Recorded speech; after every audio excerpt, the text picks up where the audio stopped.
अगर आप चाहते हैं कि आपकी मिट्टी की हांडियाँ जो हैं जल्दी से ना टूटें, नीचे से क्रैक ना हों, अक्सर लोगों की हांडियाँ जो हैं बीच में से लीक हो जाती हैं, तो ये वीडियो है आपके लिए।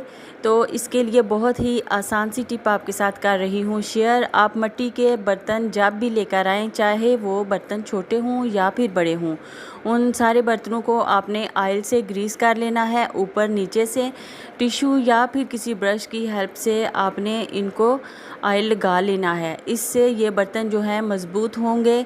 और इसके बाद किसी बड़े टब में, किसी बाल्टी में आपने बहुत सारा पानी डाल देना है और इन तमाम बर्तनों को ग्रीस करने के बाद पानी के अंदर डिप कर देना है ओवरनाइट या फिर पूरे दिन के लिए।